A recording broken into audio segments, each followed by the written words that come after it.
Arahato Samma Sambuddhassa. Namo tassa bhagavato arahato samma sambuddhassa. Namo tassa bhagavato arahato samma sambuddhassa. Buddhang dhammang sanghang namasami.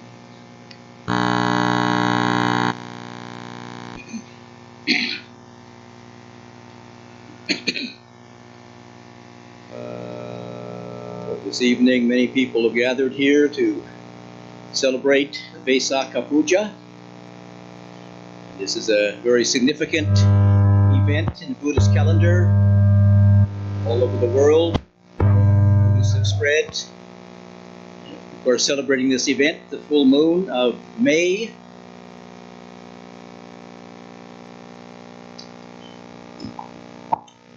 Terpujilah Sang Bhagawa yang suci yang telah mencapai penerangan sempurna. Terpujilah Sang Bhagawa yang maha suci yang telah mencapai penerangan sempurna. Terpujilah Sang Bhagawa yang maha suci yang telah mencapai penerangan sempurna.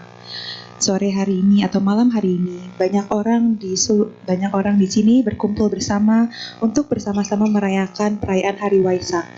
Hari Waisak ini adalah hari yang cukup penting untuk banyak orang Buddhis di seluruh dunia. I'm sure many people know the meaning of Vaisakha Puja, celebration of the birth, passing away, and enlightenment of the Buddha, and why this is very special. I mean, what makes the Buddha is his experience of awakening. All human beings, all of us, have been born, we will pass away, but how many of you will be enlightened?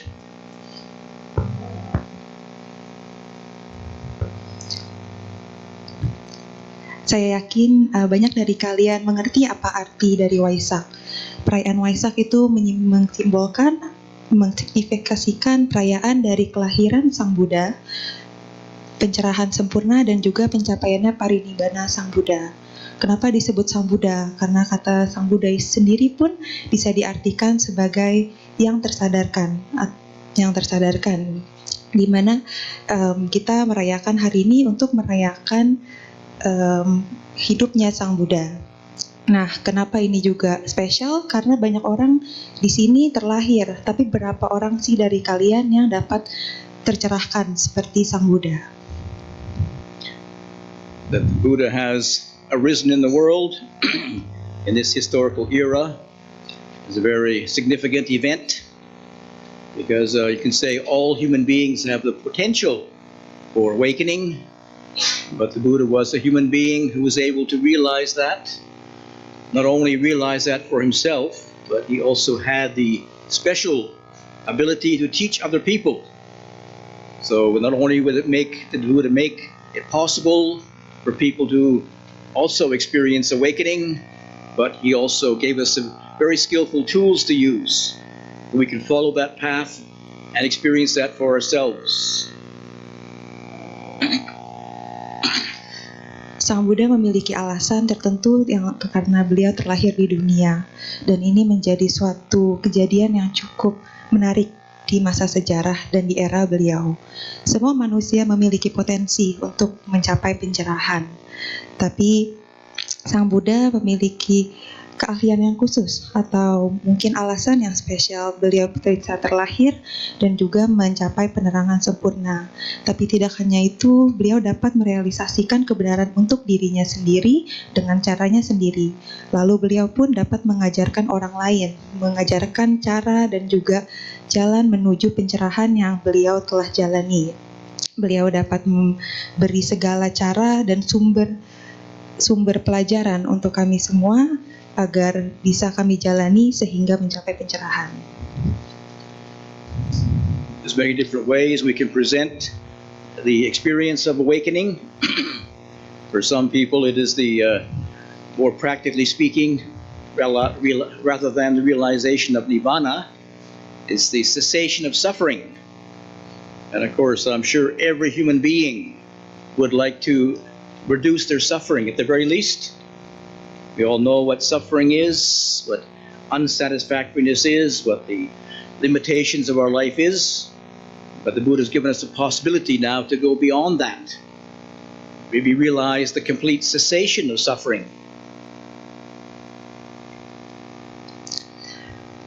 Banyak cara atau cara pandang untuk melihat pengalaman dari pencerahan itu sendiri. Kita bisa melihat atau dibanding melihat pencerahan sebagai realisasinya di mana, ini juga bisa dilihat sebagai akhirnya atau lenyapnya dari penderitaan. Banyak orang atau banyak dari kita menginginkan untuk tidak menderita lagi karena sudah cukup banyak penderitaan yang kami semua rasakan, mungkin dalam bentuk yang berbeda. Dan di sini Sang Buddha sudah memberi cara dan jalan bagaimana untuk kita dapat terbebaskan dari penderitaan. Does anybody want to realize the cessation of suffering? Apakah ada orang di sini yang ingin merealisasikan lenyapnya dari penderitaan? What? Nobody? Nggak ada orang. I don't need to talk anymore, I guess. Berarti kita semua sudah tercerahkan mungkin.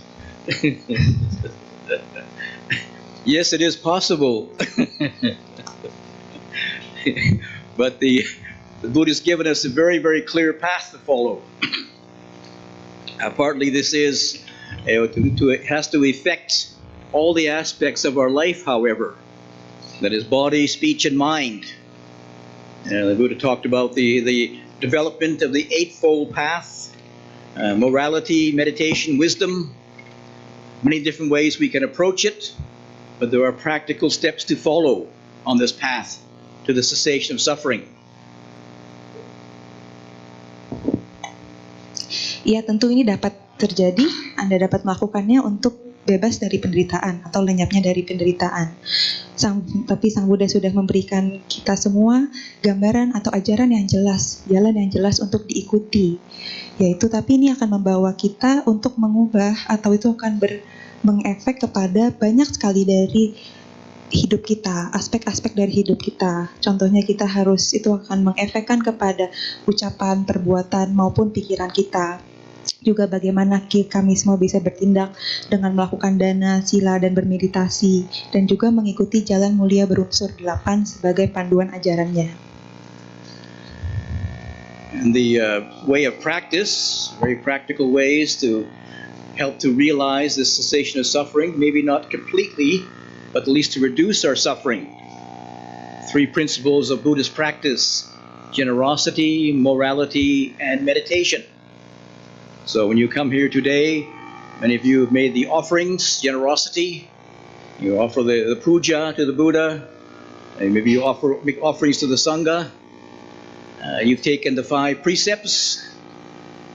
And I will, at Vaisakha Puja time, will also do some meditation. So you already have the 3 bases of practice. It's a matter of trying to develop this and increase this activity, that it becomes more centered in your life, becomes more important in your life. Banyak sekali cara-cara yang praktis untuk kita lakukan dan untuk mengakhiri penderitaan atau melenyapkan penderitaan dengan cara berderma atau dana, bermoralitas ataupun memegang sila dan juga bermeditasi atau samadhi. Contohnya malam ini kalian semua datang ke sini ke wihara melakukan puja.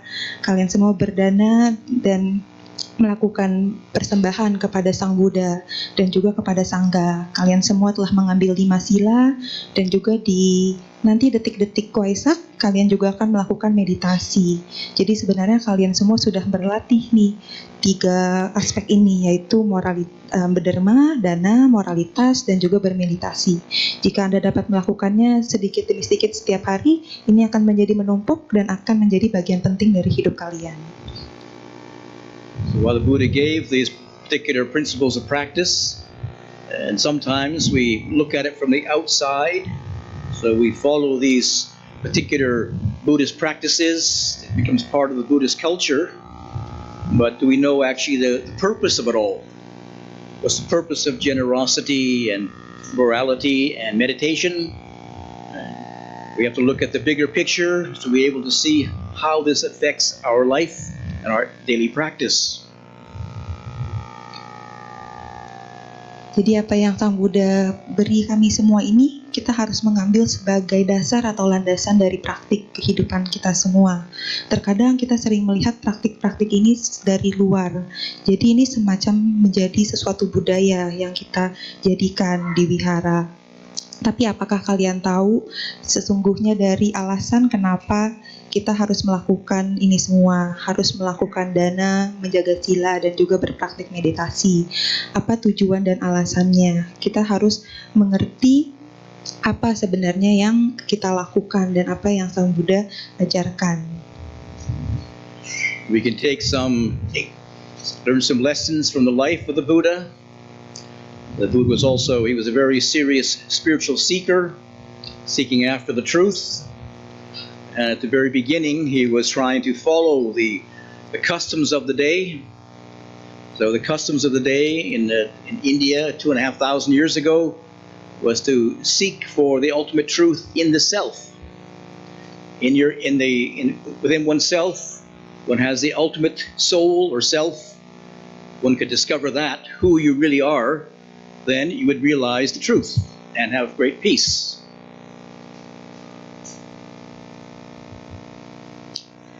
Jadi untuk mengikuti yang sebelumnya tadi, menjaga dana sila dan meditasi, itu kita harus dapat melihat gambaran besarnya kenapa kita melakukan dana sila dan bawana. Jadi kita harus melihat ajaran-ajaran Sang Buddha ini pada zamannya beliau adalah seseorang pencari spiritual, seseorang yang ingin mencari kebenaran sejatinya itu apa. Pada zaman Sang Buddha ada suatu budaya yang beliau ikutin, atau mungkin ajaran yang mungkin bisa dibilang terkenal pada zamannya di India 2500 tahun yang lalu. Beliau mencoba untuk mencari kebenaran yang sejati dalam dirinya sendiri, untuk mencari tahu siapa sih diri kita ini, di hakikat diri kita atau jiwa ini yang ada, apa kebenaran yang ada di dalam diri. The Buddha tried some of the practices available at that time. But he wasn't satisfied with the results. But the Buddha was a very curious person. He's a very serious seeker and very curious person. So he investigated a different approach. And he had a breakthrough, a realization, which was very different than the average person.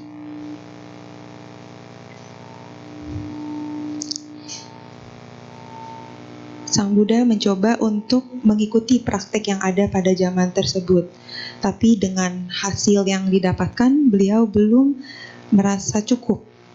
Lalu beliau adalah seseorang yang sangat ingin tahu. Rasa ingin tahunya cukup tinggi sehingga beliau mencoba cara lain untuk menemukan jawaban yang beliau cari. Sure.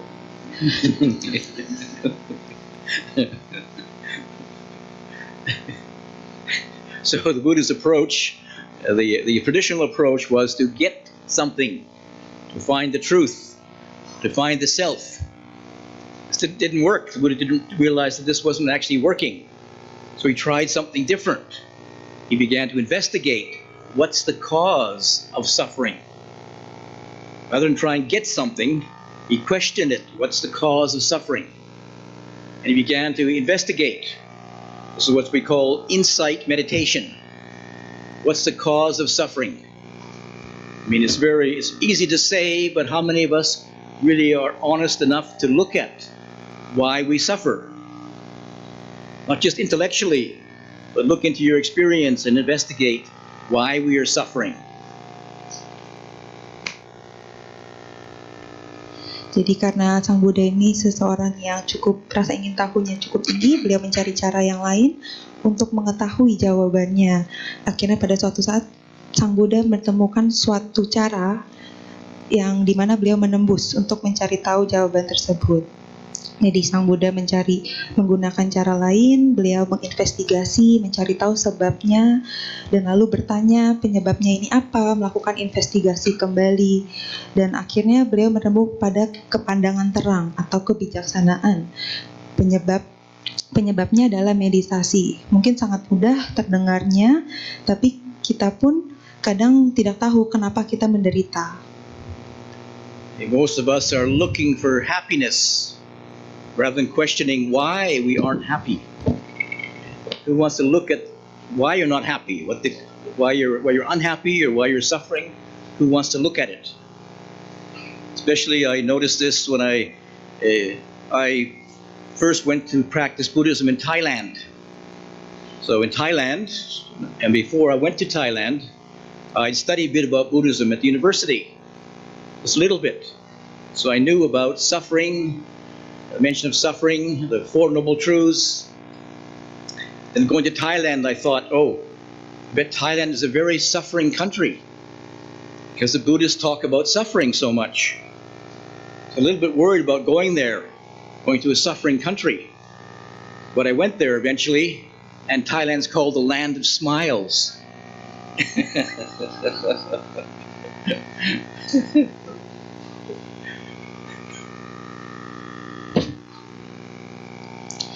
Banyak dari kita tidak tahu kenapa banyak dari kita sebenarnya mencari kebahagiaan. Tapi kita sebenarnya tidak pernah atau jarang bertanya kenapa kita menderita. Atau sebaliknya bertanya ke dalam diri dan kenapa kita menderita. Sedangkan kita malah mencari kebahagiaan terus. Nah, ada pertama kali Luang Por menyadari saat Luang Por pergi ke Thailand. Luang Por waktu itu belajar ajaran Buddha di Thailand. Mungkin sebelumnya Luang Por sudah pernah belajar agama Buddha di saat beliau kuliah.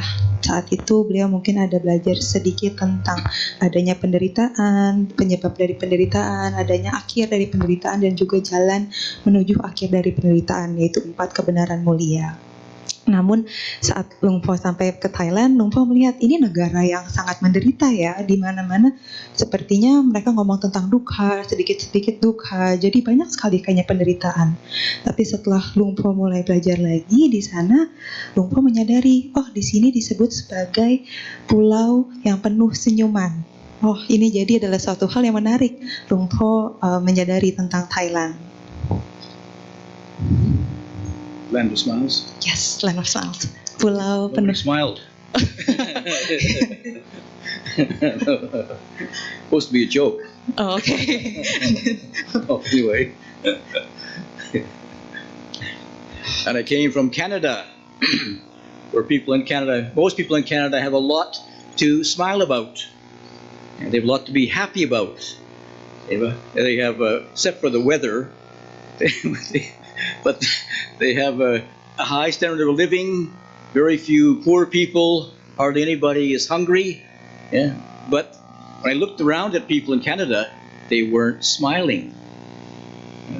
For people in Thailand, many of them were not as rich as people in Canada, but they were smiling. It wasn't just the weather either.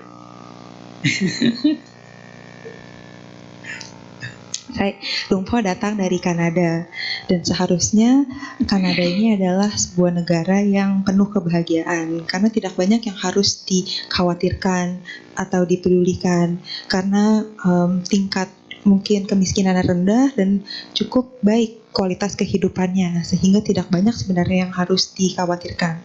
Tapi Luang Por menyadari kok nggak banyak orang ya yang senyum sebenarnya kalau di Kanada. Tapi sebaliknya di Thailand mungkin situasinya tidak baik seperti Kanada, tapi banyak sekali orang yang tersenyum gitu. So after being in Thailand for many years, I went back to Canada, and somebody asked me, what is the Buddhist teachings? So the first thing I thought about was, the Buddhist teachings is about suffering. And this person, first of all, the first person I told that, they said, I'm not suffering. I'm not suffering. So that was the end of my sermon. Very short.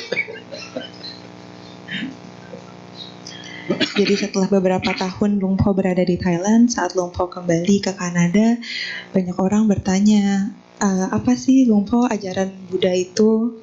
Lalu Luang Por menceritakan tentang penderitaan. Lalu setelah Luang Por selesai dhamma di sana atau memberikan ceramah, banyak orang di sana bilang, oh saya tidak menderita. But after a little while, I noticed this person who said they weren't suffering. One day I asked them, if you're not suffering, why don't you smile more? Then they realized, yes, they realized they've been thinking about it. So they said, oh, yes, I am suffering. I'm suffering. They finally realized it. Jadi setelah suatu saat lewat, orang-orang yang bilang mereka tidak menderita, Lung Po bertanya kepada mereka, kalau Anda tidak menderita, kenapa Anda tidak tersenyum? Lalu orang itu berpikir untuk sejenak, terus baru kayak, oh ya, saya menderita. Saya baru menyadari nih kalau saya menderita. So I think the lesson was that, in the Buddhist teachings, dukkha, suffering, maybe you could say unsatisfactoriness or imperfection, is a fundamental truth of life. But if you refuse to look at it, you're going to suffer from the resistance. Somebody said, if you fear to suffer, you suffer from the fear. That's why it's very hard to be happy then. If you're trying to hide from suffering, it's there all the time. We all have to age. We all have to get sick sometimes. We're all going to pass away. How long can you hide from that? Huh?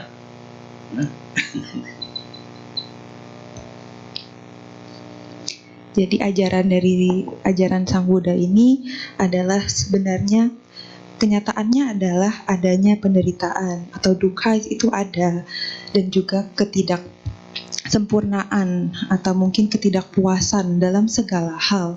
Jadi ini adalah dasar fundamental atau dasar alami dari kebenaran atau kenyataan hidup. Jika kita merenung kembali, pasti ada penderitaan. Cuman saat kita menolak atau tidak melihat adanya, kita menolak penderitaan tersebut, kita menjadi lebih menderita.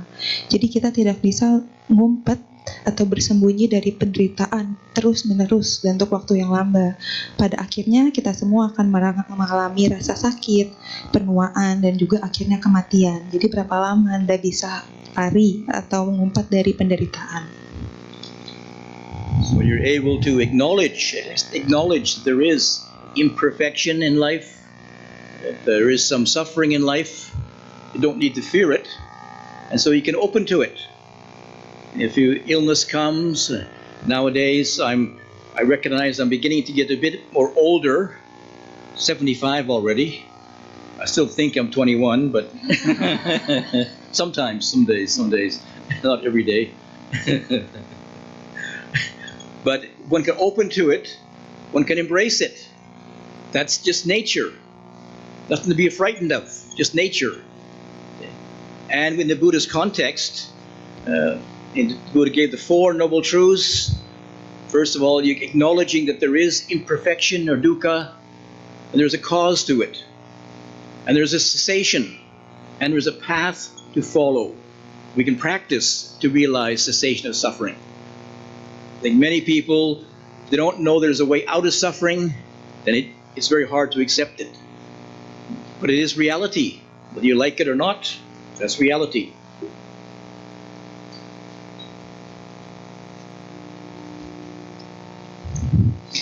Jika Anda dapat menyadari dan mengakui adanya penderitaan dalam hidup, jadi Anda dapat mengakui adanya penderitaan dalam hidup. Jadi saat terasa sakit datang atau penyakit datang, contohnya Lung Po sudah mulai menua gitu. Lung Po sekarang umur 75, walaupun Lung Po terkadang merasa Lung Po masih umur 21. Mungkin tidak setiap hari, tapi mungkin ada hari-hari tertentu lah Lung Po merasa Lung Po masih berumur 21. Jadi saat Lung Po terbuka dengan rasa sakit tersebut, Lung Po dapat bersamanya atau memberikan rasa nyaman terhadap tidak menolak perasaan sakit ini, dan tidak ada rasa takut di sana karena Lung Po terbuka terhadap perasaan sakit ini. Jadi kita bisa lihat di sini sebagai 4 kebenaran mulia, di mana kita dapat mengakui adanya dukkha atau penderitaan, ada penyebabnya dukkha, ada lenyapnya penderitaan, dan juga ada jalan dari lenyapnya penderitaan. Banyak orang tidak tahu kalau misalnya sebenarnya ada jalan untuk mencapai kepada akhirnya atau lenyapnya penderitaan. Jadi ini adalah suatu kenyataan atau realita kehidupan yang ada. So the Buddha was turned around his spiritual practice, rather than looking for the self, looking for happiness, you question what is the cause of suffering. When you can do that, you open to a different perspective. The suffering is not the issue.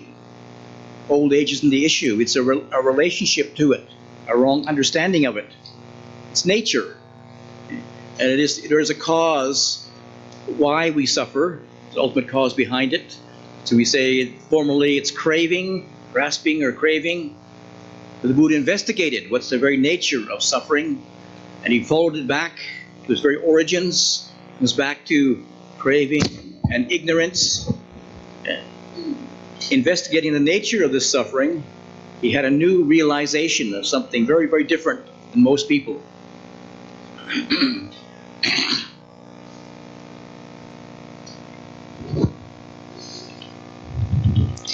Jadi pada saat itu Sang Buddha mengubah cara praktik spiritualnya, di mana mungkin saat zaman tersebut Sang Buddha mencoba untuk mengikuti latihan spiritual dari zaman India. Lalu saat itu Sang Buddha mencoba cari dari dalam diri, mencari kebahagiaan di dalam diri. Bagaimana nih caranya? Tapi akhirnya Sang Buddha terbuka untuk melihat dengan perspektif atau pandangan yang berbeda. Sebenarnya penderitaan atau duka bukanlah masalahnya, tapi hubungan kita bersama duka atau penderitaan tersebut yang menjadi solusi.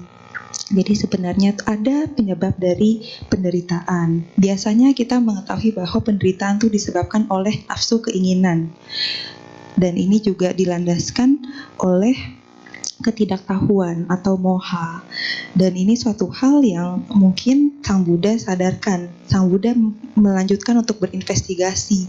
Nafsu keinginan ini tuh muncul dari mana? Dan lalu juga kebodohan batin atau moha ini muncul dari mana? Bagaimana ini berhubungan dengan penderitaan? Sang Buddha mencari tahu dan terus menginvestigasi sampai akhirnya merealisasi apa itu penderitaan. The Buddha began to investigate the cause of suffering through his very, very deep meditation. He followed it back to his very, very source, and he discovered the principle of causality. If you read the story from the Pali Canon about the Buddha's experience of awakening, the Buddha gives this very detailed expression of what's called the principle of causality. I won't go into the details because maybe your brain might overload,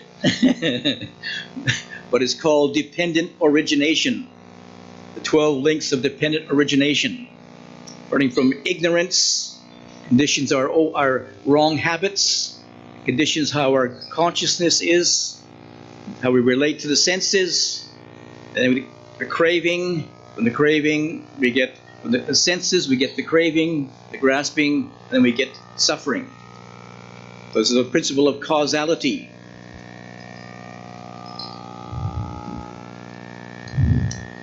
Sang Buddha menginvestigasikan penyebab dari penderitaan. Sang Buddha terus mencari tahu apa sih penyebabnya tersebut, sampai pada suatu saat Sang Buddha menemukan suatu hal, yaitu adalah kalau misalnya di Sutta atau di buku Pali, Anda dapat melihat bahwa Sang Buddha menjelaskan kita tentang konsep dari sebab akibat, yaitu di mana ada 12 rangkaian dari kebodohan batin sampai juga lanjut ke kesadaran dan juga indria, nafsu keinginan, kemelekatan, penderitaan, lahir dan mati. Jadi ini disebut sebagai paticca samuppada atau rangkaian sebab akibat yang saling bergantungan. Sang Buddha menjelaskan ini semua di buku Sutta yang berbahasa Pali. Mungkin malam ini Luang Por tidak akan menjelaskannya, karena kalau Luang Por menjelaskannya, kepala kalian mungkin semuanya akan penuh gitu. Cuman ini suatu hal yang dijelaskan oleh Sang Buddha, hasil dari investigasi Sang Buddha terkait penyebab dari penderitaan. So to make a long story short, when the Buddha investigated the nature of causality, what you see is not objects anymore. You see processes, just processes there. There is craving, there is ignorance, ignorance and craving, they're not a thing, right? They're processes in your mind. They're attitudes. They're energies, if you like. So when the Buddha investigated that, what he found was there was no Atman. There was no self there. There are only processes. So the Buddha realized anatta, no personal self. So if there's no personal self, there's nobody to suffer. There is suffering, but nobody suffers. Right? Isn't that logical?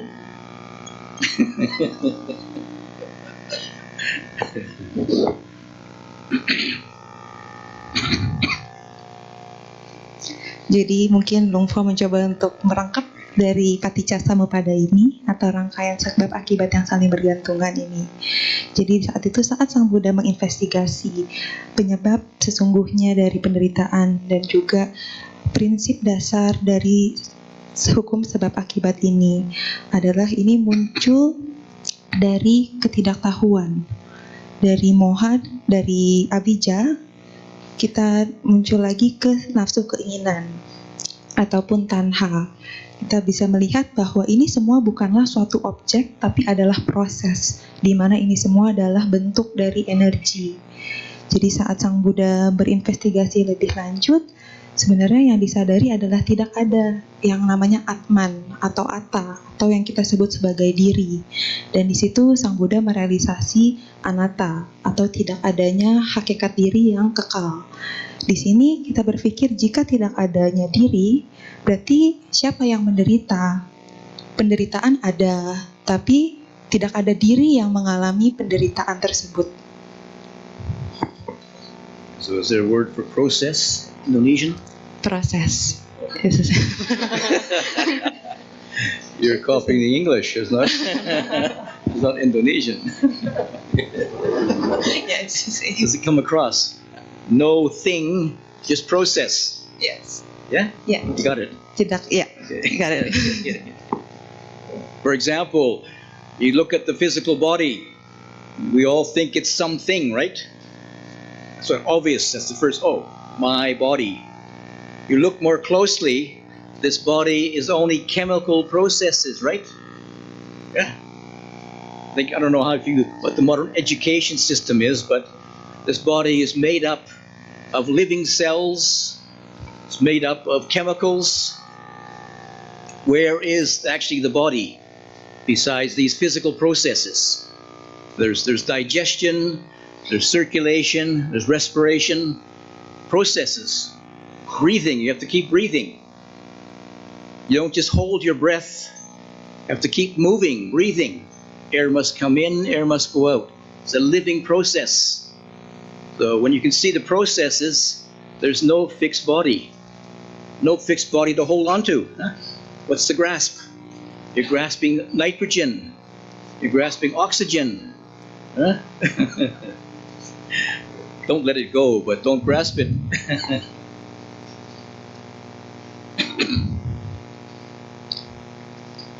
Contohnya kita melihat tubuh fisik jasmani kita.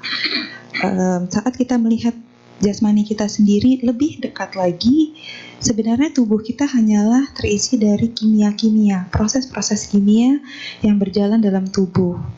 Tubuh kita mungkin terbuat dari cairan kimia tertentu. Jadi ada pernapasan, saluran lambung, dan juga lainnya. Jadi tubuh kita ini sebenarnya hanya terbuat dari sel-sel dan juga proses-proses kimia yang terjadi. Jadi kalau misalnya tubuh kita terbuat dari sel tubuh dan juga hanya gabungan dari kimia ini semua, tubuh yang nyata kita tuh sebenarnya ada di mana? Kalau kita lihat lagi dalam diri, kita nafas masuk, kita nafas keluar. Kita nafas masuk, kita nafas keluar. Itu adalah sebuah proses yang terjadi pada alamiahnya. Jika nafas kita sebuah proses, di mana tubuh kita sebenarnya, tubuh jasmani ini yang mana atau di mana? Jadi kita tidak bisa sebenarnya melihat adanya tubuh yang kekal. Mungkin kita hanya menafas masuk oksigen dan juga ada nitrogen, ada juga gas-gas yang lainnya. Tapi kita jangan melekat pada gas-gas ini, kita melepaskan mereka. Itu ada dalam tubuh kita untuk kita lepaskan, bukan untuk digenggam. So very, very simply, Buddha realized that the source of suffering was grasping a self, grasping onto the body and the mind as a self. You can just see that process. Grasping itself requires effort. You have to hold on. It requires energy. But if you can relax, let go, it isn't suffering anymore. No resistance. The Buddha realized that if we can let go of our attachment to body and mind, no more suffering. Easier said than done.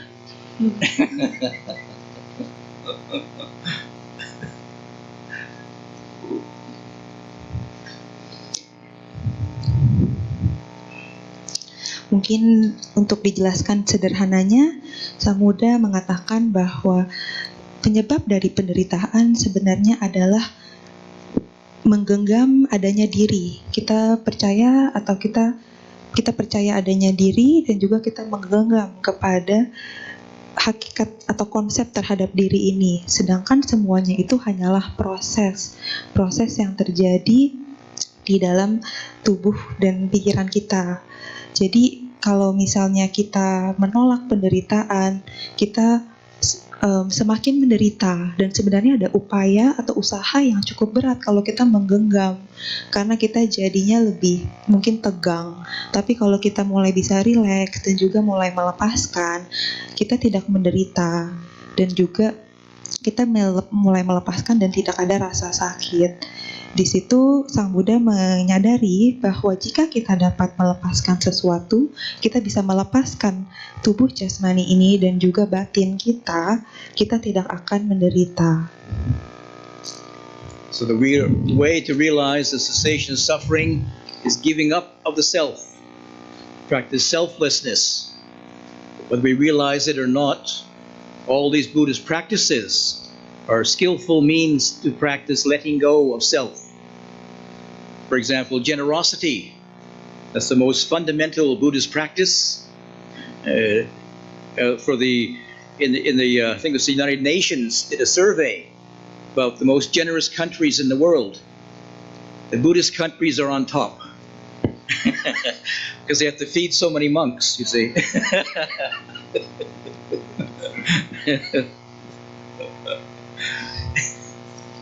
Mungkin apa yang dijelaskan Sang Buddha sebelumnya untuk melepaskan tubuh dan pikiran lebih mudah untuk diucapkan dibanding dilakukan. Jadi sebenarnya cara yang termudah untuk berhenti menderita adalah untuk melepaskan tubuh jasmani dan juga batin kita. Kita dapat melakukan ini mungkin dengan awalnya melakukan dana atau juga berderma, bersumbangsi. Mungkin kita bisa lihat bahwa negara-negara yang paling dermawan atau dananya yang cukup tinggi adalah negara-negara agama Buddha, negara Buddhis, karena banyak sekali umat-umat yang harus memberi dana kepada para bikunya. Feeding all the monks? It wasn't funny.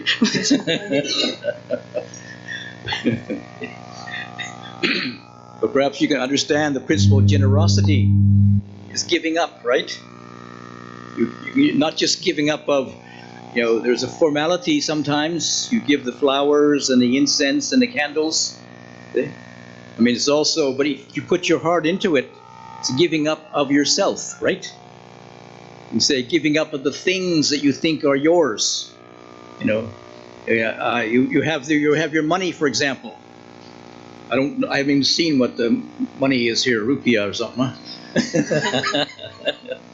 But you think this money is yours, right? But how long do you hold on to it? Huh? It keeps circulating, right? Comes in this hand, goes out this hand. Huh?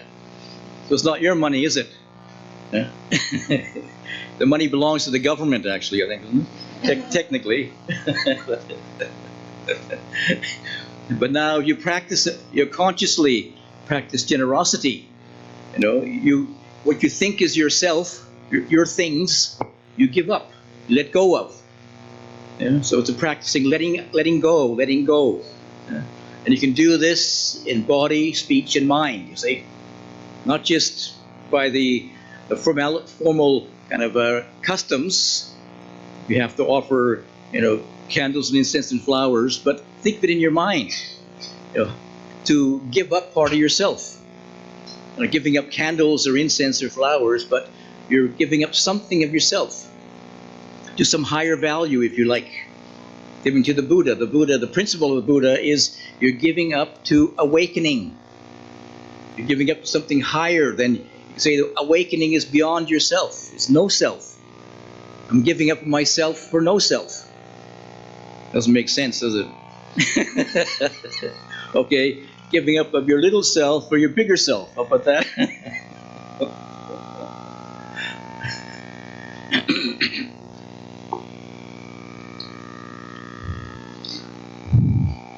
Mungkin Anda dapat mengerti prinsip dari kedermawanan adalah untuk melepas.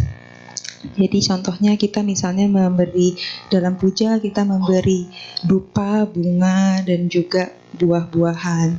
Kita sebenarnya sedang melepaskan sebagian dari diri kita. Kita berpikir bahwa ini sebenarnya milik diri ini. Sebenarnya contohnya uang. Misalnya kalian ada uang di tangan kanan, tapi sebentar juga keluar di tangan kiri. Jadi sebenarnya duit ini juga berputar. Kalau misalnya duit ini dapat berputar, kalau kita ini duit sebenarnya milik siapa? Sebenarnya mungkin duit milik pemerintah gitu. Cuman kita kadang berpikir ada hal yang sebenarnya milik kita yang sebenarnya bukan, atau apakah ini sesungguhnya milik kita. Contohnya kita saat berpraktik kedermawanan, kita berpikir bahwa saat kita melepas, sebenarnya ini adalah bagian dari praktik untuk melepaskan hal-hal yang kecil yang kita berpikir ini adalah milik kita, kita lepaskan. Contohnya kayak saat membeli bunga untuk puja, membeli dupa, dan lain sebagainya. Ini adalah praktik kedermawanan. Tapi di sini maksud Lumpo adalah untuk kita berlatih ke level yang lebih tinggi, yaitu kita latihkan untuk tubuh jasmani dan juga batin kita. Kita melepaskan hal-hal yang dari bagian dari tubuh jasmani dan juga batin. Ini adalah praktik untuk membawa kita ke tingkatan yang lebih tinggi. Jadi kita tidak hanya melepaskan untuk hal-hal yang kita lakukan dalam ritual atau puja, memberi lilin maupun dupa ataupun bunga, tapi kita melepaskan bagian dari diri kita untuk hal yang lebih, untuk mencapai yang lebih luhur. Jadi mungkin kalau kita bisa diumpamakan, kita melepaskan bagian-bagian diri kita yang kecil-kecil sehingga kita bisa merealisasikan, melepaskan diri kita yang lebih besar. Jadi seperti memupuk tanaman dari kecil-kecil menjadi besar. Tapi ini untuk konteksnya adalah melepaskan konsep akan hakikat diri yang kekal. So when I was living in Switzerland, we had a number of Thai supporters supporting us in Switzerland, as well as Western people. And every month I organized a meditation weekend at the monastery. So the Western people like to do meditation. So they would come to the monastery for meditation practice. And usually on the weekend, we have Thai supporters come and bring the food. So one time this lady came to bring the food, and she not only feeds the monks, they feed all the meditators too. So after she finished the offerings, we're going up to the meditation hall. So I said to her, "Oh, aren't you coming up to do some meditation?" She said, No. I don't meditate. I feed the meditators."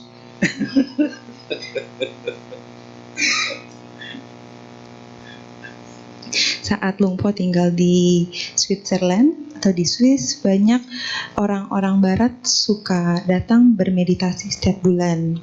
Jadi Lumpo saat itu membuat suatu sesi meditasi setiap akhir pekan, Sabtu dan Minggu. Jadi orang-orang barat ini suka datang untuk berlatih meditasi di Sabtu Minggu mereka.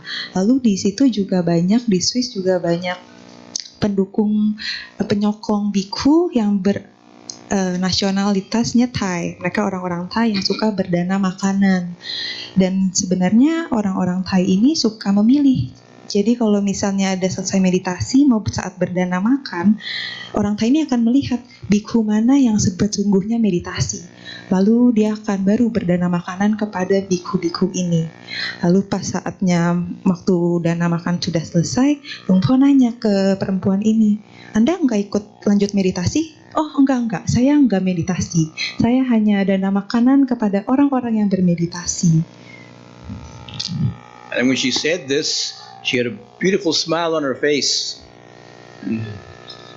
So I went up to the meditation hall and I was thinking, oh, it's unfortunate she's come all this way from a big city somewhere, come to the monastery, practice dana and sila, just to come up the steps a little bit further to do bhavana. A bit unfortunate, I thought. Went up to the meditation hall and I sat down, looked at all the meditators, and they had a big frown on their face. Seriously trying to get enlightened.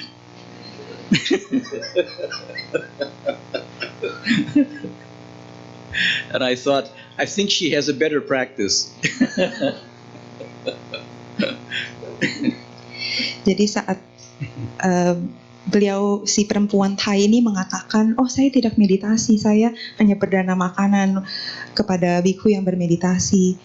Perempuan ini mengatakannya dengan senyuman yang sangat cantik gitu di mukanya. Terus Lung Po berpikir, sayang sekali ya, perempuan ini hanya dapat melakukan sila, menjaga sila, berdana, tapi tidak melakukan bawana atau bermeditasi. Lalu sudah lewat, Lung Po masuk ke ruangan meditasi, ke hallnya. Lalu Lung Po melihat kenapa semua orang mukanya penuh cemberut, mukanya kayaknya tertekuk semua gitu. Lalu Lung Po berpikir, mungkin ini semua orang terlalu serius untuk mencapai pencerahan. Lalu Lung Po berpikir, ya mungkin perempuan Thai itu yang tidak ikut bermeditasi memiliki latihan praktik yang lebih baik karena dia tersenyum dibanding orang-orang yang di hall itu malah mukanya tertekuk semua atau tertekan. The Buddha, he taught that joy was one of the factors of awakening. One has some joy in the practice, and for many people, they find that generosity is a great source of joy. Sharing with other people, helping other people, sharing. They think of themselves can be very depressing. You think about helping other people, very joyful. So it can become a basis for samadhi too. In the very, very first absorption, deep levels of concentration, piti sukha is one of the qualities. So sometimes if one does have some happiness, some peace of mind, your mind can be very, very concentrated. If your mind is happy, it doesn't want to go anywhere else. No distractions. Stay with the happiness. Stay with the joy. So if we find ways to increase the joy, and generosity is a very effective way, becomes a very good source for bhavana as well.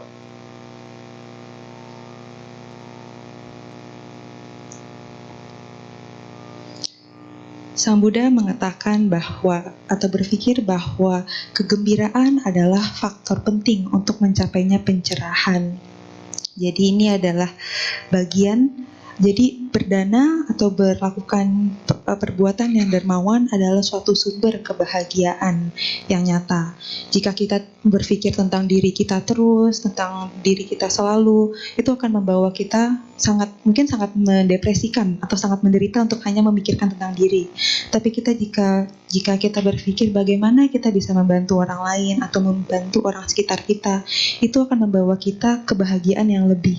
Sehingga ini akan menjadi landasan yang kuat untuk mencapainya konsentrasi, yaitu piti sukha atau kegiuran atau kegembiraan. Dan saat kita melakukan atau membantu orang, pikiran kita akan menjadi lebih bahagia. Dan saat pikiran kita bahagia, kita bermeditasi dan dapat berkonsentrasi. Karena pikiran kita mulai tenang dan juga damai dan juga bahagia, sehingga pikiran kita akan terpusat. Dan lalu meditasi itu akan menjadi lebih baik. Sehingga jika kita dapat meningkatkan sumber kebahagiaan kita, contohnya dengan melakukan dana atau berdharma, ini akan membantu atau menyokong kita untuk melakukan bawana atau bermeditasi dengan konsentrasi yang lebih baik. So also following the 5 precepts requires renunciation, letting go of yourself. Because sometimes yourself does, get angry and does feel greedy. But if we follow these 5 principles, it helps prevent us. We have to let go of ourself, let go of our habits, let go of our compulsions. The 3 main expressions of the self are greed, aversion, delusion. So the first precept prevents aversion, right? Extreme aversion is killing. The second 2 precepts, you have to surrender your greed because of the second one, refrain from stealing. Third one, refrain from sexual misconduct. Those are expressions of greed. And then the delusion is lying and intoxication. But to be able to follow those precepts, we must give up greed, aversion, delusion, right? Maybe not extreme, but a little bit. Especially if we refine those precepts. Not just refraining from killing, but refraining from any kind of violence or harmfulness. Refrain from even thinking about taking other people's property, or sexual exploitation, or lying or intoxication. In intoxication, we can say that unless our mind is very, very quiet and calm, our mind is intoxicated with stupid thoughts.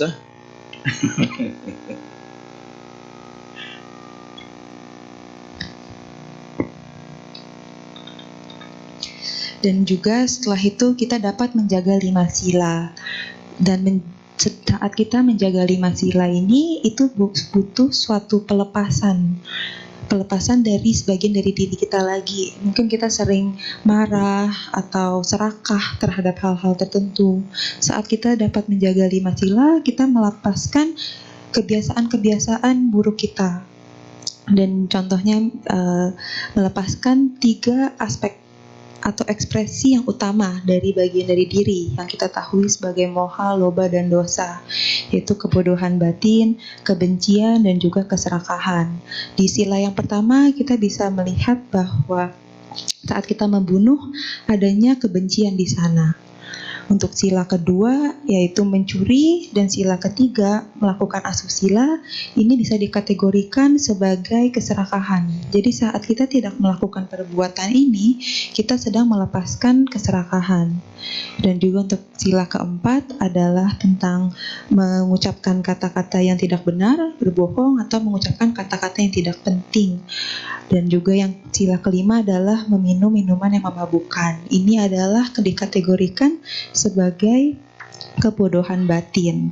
Mungkin kita bisa mulai menjaga sila kita sedikit demi sedikit. Mungkin gak langsung ekstrim, tapi kita bisa mulai untuk memperbaiki sila kita dari perbuatan hingga ucapan sampai pikiran. Jadi kita murnikan dan sucikan sampai ke level yang lebih detail.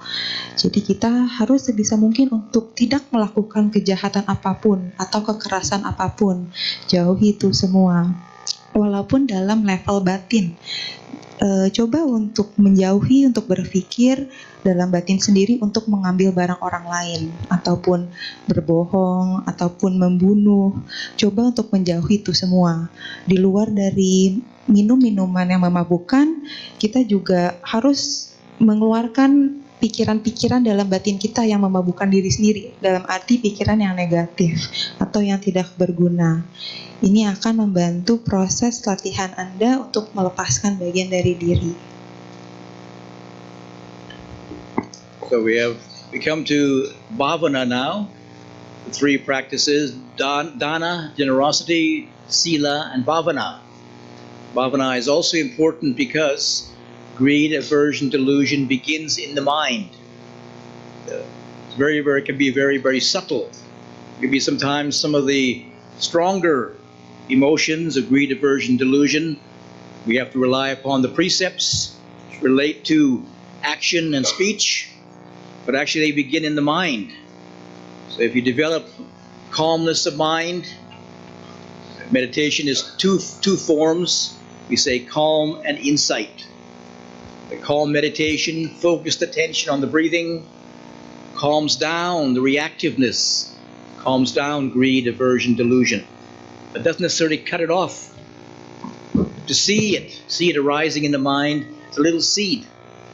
First of all, there's just a thought there before it becomes greed, before it becomes aversion, before it becomes delusion. So your mind is calmer, you can see more clearly. First of all, the reactiveness is calmed down. When the mind is calm, you can see more carefully.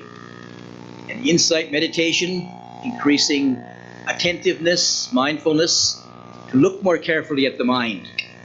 See how your mind moves. Most of us, we think a lot. You ever observe your thoughts? You ever observe what kind of thoughts happening? Sometimes our mind is out of control, yes? Be careful. Mind out of control, we don't know where it's going to go.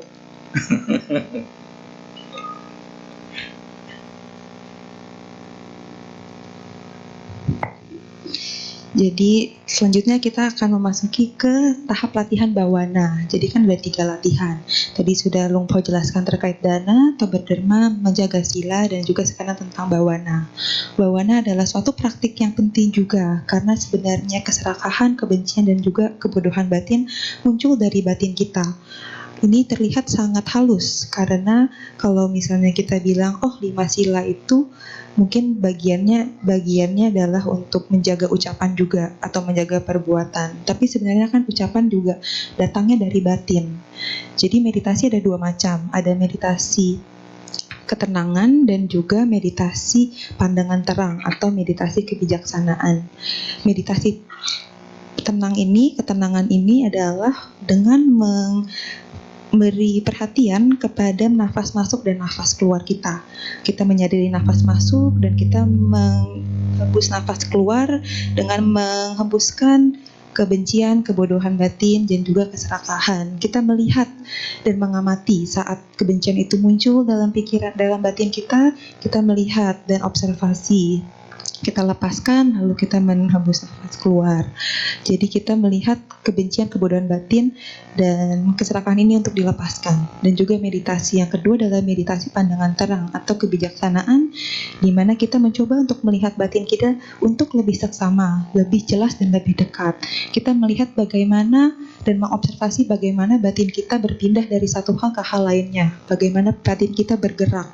Kita pernah lihat nggak sih batin kita saat lagi memberontak atau lagi tidak terkontrol, tidak terkendali itu seperti apa? Bahaya tuh kalau mulai pikirannya sudah mulai tidak terkendali. So you look at most of the Buddha images. What is the Buddha doing right now? Sitting meditation. He's not looking at the iPhone. He's not even reading a book. He's meditating, right? So this is an example. This is the way to realize enlightenment. Buddha is sitting there, but he's watching his own mind. You say, in our tradition, my teacher Ajahn Chah said, read your own mind. Rather than reading outside, read your own mind. Most valuable lesson, because you live with your own mind all the time. Huh? If you don't know what your mind is doing, beware. The mind can be, a well-trained mind can be your best friend. Mind not trained can be your worst enemy. Enemy isn't out there, the enemy is in here. This is where all your greed, aversion, delusion begins.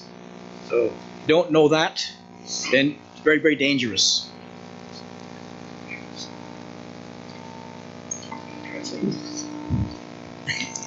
Coba kita misalnya melihat foto atau rupang Sang Buddha.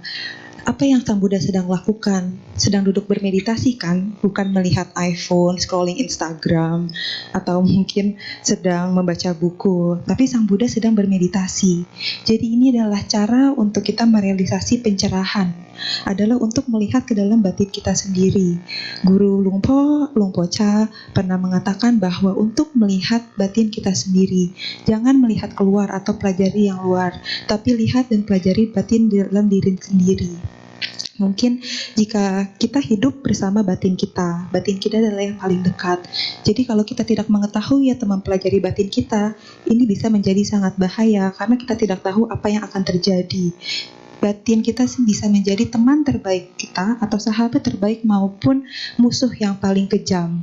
Jadi hati-hatilah jika Anda belum mengetahui atau mengenal batin Anda sendiri. Jadi mulailah untuk melihat ke dalam diri. Good timing. So now we can practice what the Buddha is doing here, sitting. Oke, sekarang kita bisa berlatih apa yang Sang Buddha sedang lakukan di rupang depan adalah untuk berduduk bermeditasi.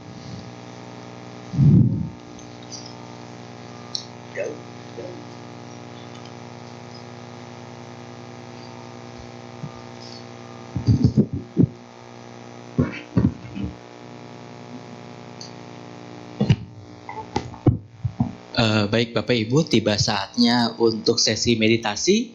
Kita akan mulai meditasi nanti ketika detik-detik Waisak pukul 20 menit ke 52 detik ke 42. Panitia akan membunyikan bel dengan menandakan bahwa kita memasuki detik-detik Waisak. Namun meditasi tetap dilanjutkan.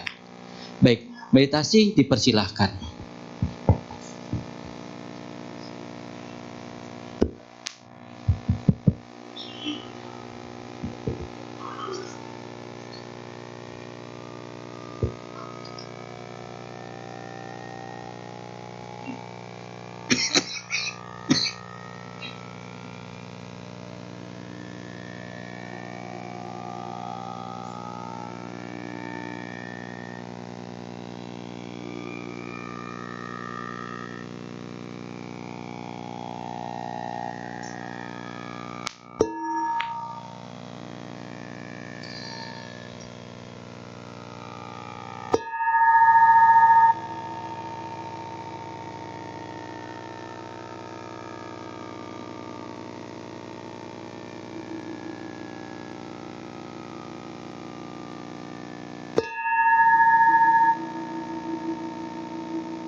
Sabe Sata Bawantu Sukitata.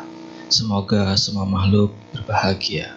Sadu, sadu, sadu. Meditasi selesai.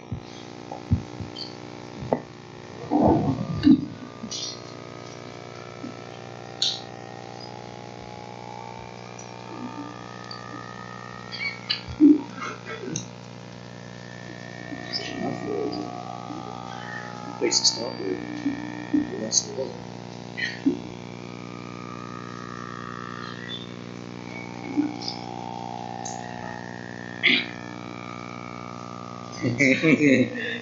Maybe I'll just a little summary at the end.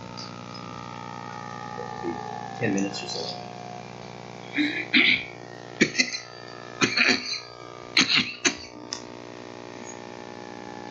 So we had a chance to practice generosity, precepts, sila, and bhavana.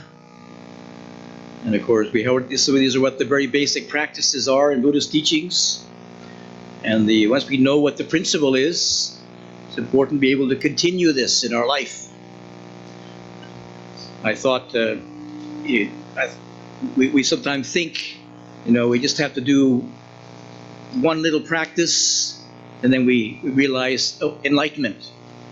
Well, actually, it relates to our whole life, because the greed, aversion, delusions affecting our whole life. So it's a matter of just trying to put it into practice, keep it going, make it a living experience. And this is something, when the Buddha was enlightened, he still meditated. He still continued meditation practice. He didn't give it up. He made it make the experience deeper and deeper and deeper.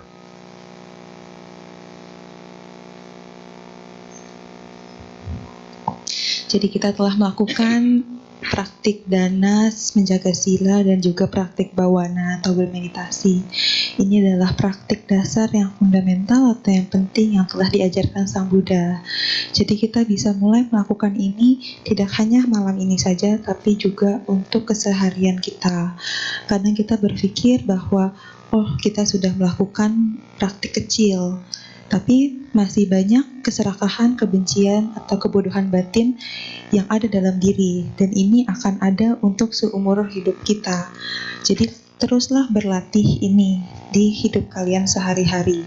Bahkan Sang Buddha pun masih tetap bermeditasi walaupun telah mencapai penerangan sempurna. Beliau tetap melakukan meditasi. So trying to get rid of suffering, trying to get rid of suffering is aversion. Trying to get enlightened is greed. So the Buddha is an example of just knowing. The Buddha is the one who knows. So he's our example of just observing what's in the mind. Can you just observe the greed, aversion, delusion in the mind? Delusion is a bit more difficult, requires very, very clear mind, development of sati and samadhi, but these are qualities which can be developed. Not only are they valuable for spiritual practice, but most valuable in life too, because life has many different challenges for us. Without a clear mind and a calm mind, we can make lots of mistakes. But if we have these qualities already, they're very, very great treasures. The Buddha called them the factors of awakening or spiritual powers. So they are very, very important qualities of mind which usually aren't emphasized these days. Knowledge, information is, but what about awareness or collectedness and calmness of mind? Not so much emphasized these days, but I would say it's more valuable.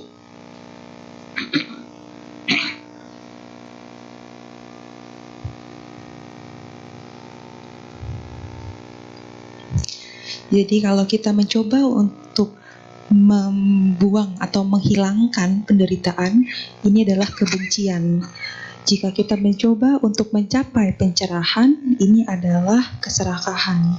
Jadi Sang Buddha mengajarkan kita, atau Sang Buddha sendiri pun mengembangkan yang kita sebut sebagai memiliki kualitas diri. Ada kualitas sadar dalam diri.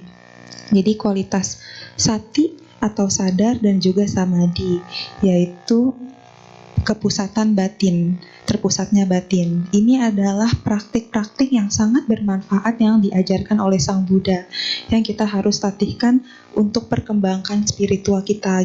Tapi ini juga akan membantu untuk kehidupan kita sehari-hari. Saat kita memiliki masalah kehidupan, adanya pikiran yang jernih atau batin yang jernih dan dapat melihat suatu hal yang dengan bijaksana, itu akan sangat membantu kita dalam kehidupan sehari-hari. Jadi kualitas sati atau kualitas sadar yang ada dalam diri ini dan juga samadhi adalah kekuatan spiritual. Mungkin pada zaman sekarang banyak informasi dan pengetahuan di luar sana yang akan membantu. Tapi sebenarnya menurut Lung Po, zaman sekarang jarang sekali kita melihat bahwa ketenangan batin dan juga kepusatan batin menjadi suatu hal yang bermanfaat. Tapi sebenarnya ini pun juga cukup dan sama pentingnya seperti pengetahuan dan juga informasi. So I first learned about Buddhism at the university, and one of the lessons in the book I read about Buddhism was about the importance of meditation. And I was at university studying a lot of information, so I thought, I just look at my mind and see how peaceful my mind was. When I did that, I got a big shock. I noticed the mind is out of control. So I recognized I need some meditation practice. But there was no opportunity then, nearly over 50 years ago in Vancouver. No temples, no teachers. So only option is to go to Asia. So I was so desperate, I thought, okay, I travel to Thailand for meditation retreat. And I already planned I'd go to Thailand for 1 month, get enlightened, and go home again.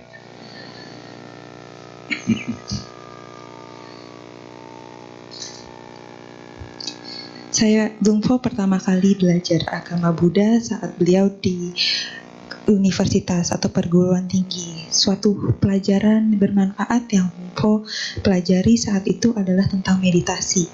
Saat Lung Po kuliah atau di kampus, banyak sekali informasi yang masuk. Tapi saat bermeditasi, Lung Po hanya melihat batinnya saja.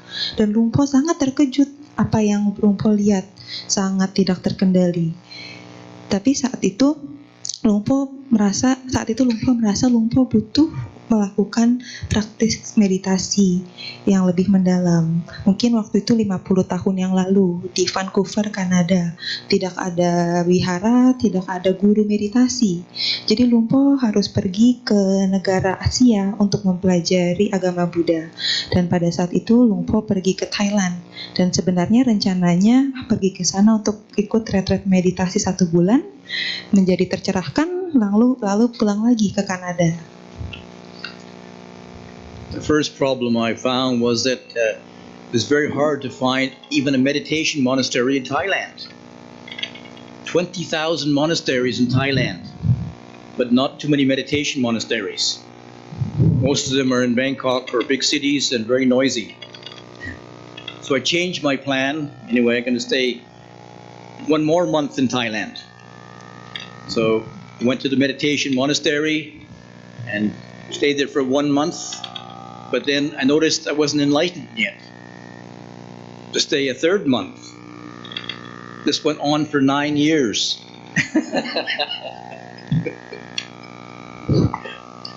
Tapi masalah pertama yang Lung Po ketemui adalah walaupun di Thailand sangat sulit untuk menemukan wihara untuk Lung Po. Karena di Thailand mungkin ada 20.000 lebih wihara, tapi tidak banyak yang memiliki mengajari meditasi atau wihara yang ada mengajari meditasi, retret meditasi ini. Jadi Lung Po berubah rencana, Lung Po perpanjang masa waktu di Thailand 1 bulan lagi. Lalu Lung Po nginap di wihara yang mengajarkan meditasi. Tapi setelah 1 bulan lagi, Lung Po merasa saya belum tercerahkan kayaknya. Jadi Lung Po mencoba untuk memperpanjang lagi sampai ke bulan 3 untuk lanjut bermeditasi. Tapi itu terjadi sampai akhirnya 9 tahun Lung Po di Thailand. The problem is my attitude was wrong also. Because most of us think, not only myself, but others, I get enlightened. I go to Thailand to look for enlightenment. The problem is that enlightenment is there when you are not there.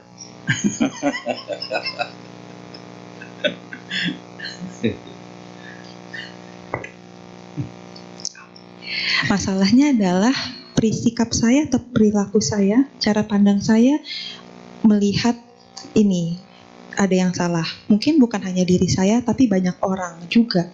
Karena saat itu penyebabnya adalah saya sedang mencoba untuk mencari pencerahan. Sebenarnya solusinya itu bukan saya yang mencari pencerahan, tapi kalau tidak ada saya yang mencari, itulah baru pencerahan. For example, just imagine if you can not think about yourself. You can have your mind very, very peaceful without thoughts about yourself. For example, there's one example I had. I was in Thailand meditating as a layperson, and I spent many hours there because I came all the way from Canada to Thailand. I want to meditate. So must have been about 15 hours a day, just sitting, walking, sitting, walking, sitting, walking. So I was sitting one day in my little hut, very, very quietly, and this visitor came. The visitor came into the door. He didn't see me sitting on the floor, so he walked in, and he saw me sitting there and said, "Oh," came over and shook my hand and said, "Oh, I'm Joe Smith." And I opened my eyes, and I couldn't remember who I was. Forgot myself. I'm just breathing. I'm only breathing.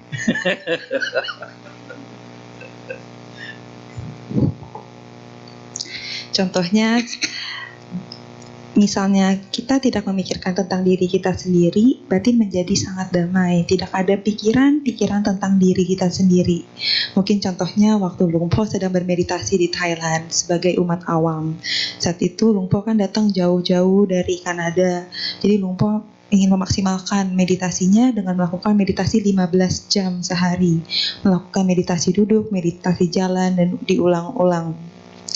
Lalu saat Luang Por duduk di suatu hari, saat Luang Por sedang duduk bermeditasi di kutinya beliau dan tenang, tiba-tiba ada seseorang datang dan masuk ke dalam kuti tersebut, kutinya Luang Por. Tapi karena mungkin Luang Por sedang duduk di lantai, orang tersebut tidak melihat.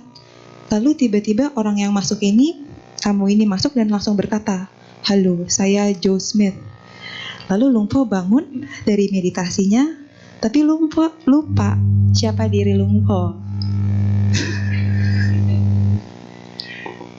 Eventually I had to think about who I was. And when I remembered who I was, then all the problems came back too.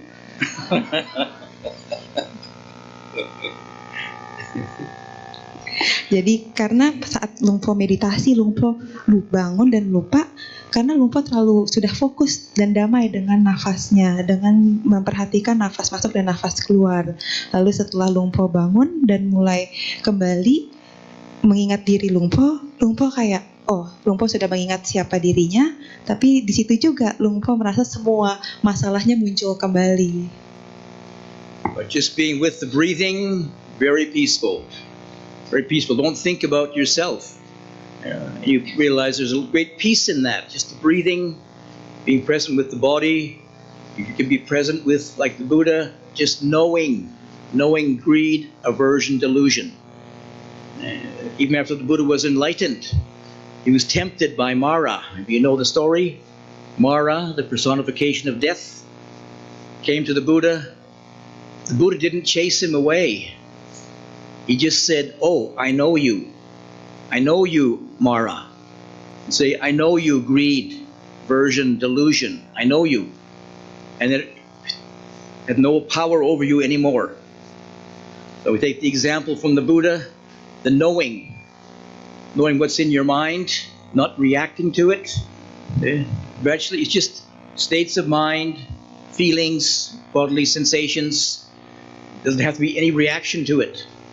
Just knowing those things, where your mind is present with the Dhamma. You say the Dhamma is already there, it's always present. The practice is removing yourself from the Dhamma. It's only the self. gets in the way, prevents you from seeing the Dhamma. So it's about letting go, letting go, letting go. In generosity, morality, meditation, let go, and you will find peace. Agreeable.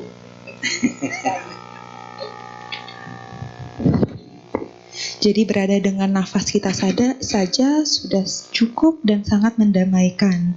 Tidak ada pemikiran-pemikiran tentang diri kita dalam batin ini.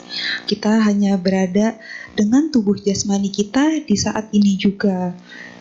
Kita lihat kalau misalnya Sang Buddha memiliki kualitas sadar ini, di mana menyadari bahwa adanya keserakahan, adanya kebencian, adanya kebodohan batin.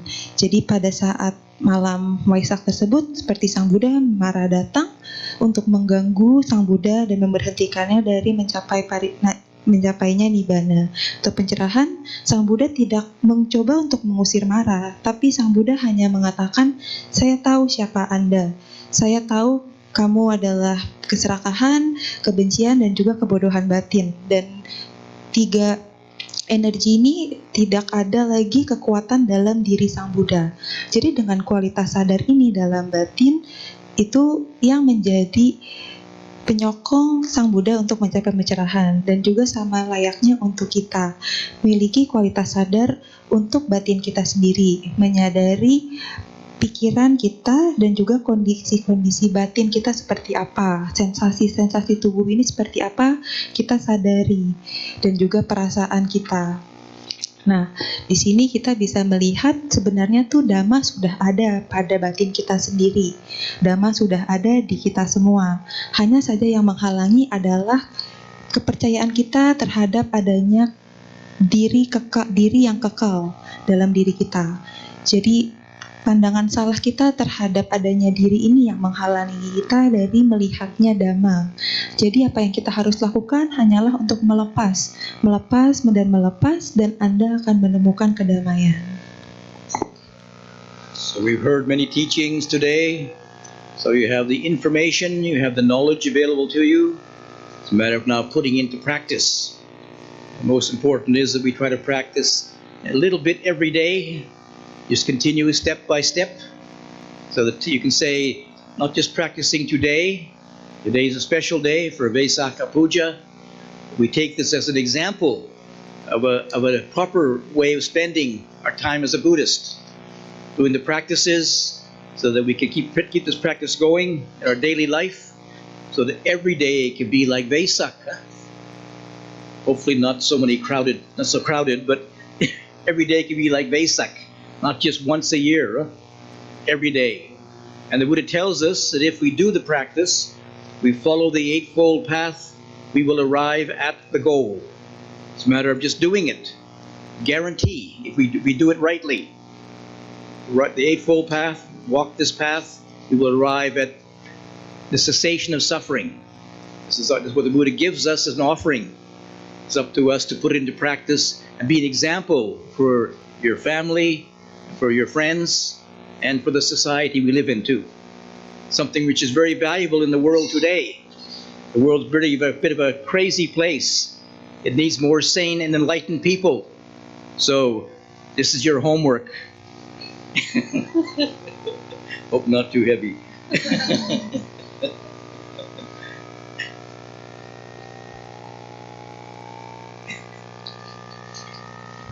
Jadi Anda telah mendengar banyak ajaran hari ini, malam ini, informasi, pengetahuan tentang praktik atau ajaran Sang Buddha. Sekarang waktunya kita untuk menaruh semua ajaran ini ke dalam praktek kita sehari-hari.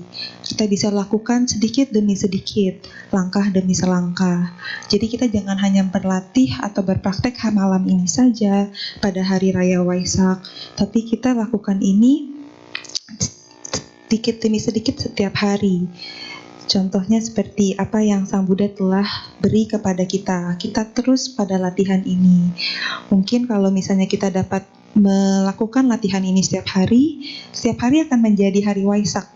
Mungkin jangan selama ini gitu ya, tapi tetap akan menjadi, kita akan merayakan Waisak setiap harinya.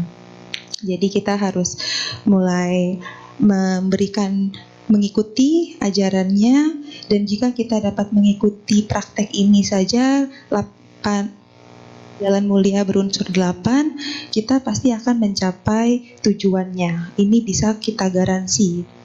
Bisa diyakinkan bahwa Anda akan mencapai kepada lenyapnya penderitaan. Ini adalah persembahan dari Sang Buddha untuk kita semua, di mana kita harus mengikuti ajarannya. Ini kita bisa, dengan kita berlatih juga, ini akan membantu orang-orang di sekeliling kita. Kita dapat memberi contoh kepada keluarga kita, teman-teman, rekan, dan juga mungkin orang lainnya. Jadi Sang Buddha memberi ini sebagai persembahan untuk kita lakukan, sehingga kita bisa membantu memberi efek atau dampak yang positif lebih banyak ke dunia. Karena bisa dilihat mungkin sekarang lebih banyak orang-orang yang kurang sadar dibanding yang sadar. So I leave this here reflection this evening, and Salamat Besak.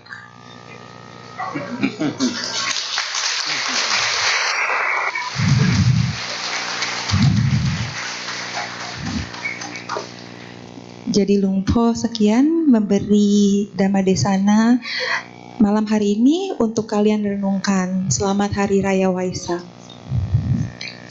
Mohon kita semua mengucapkan sadu sadu sadu 3 kali ya. Sadu sadu sadu.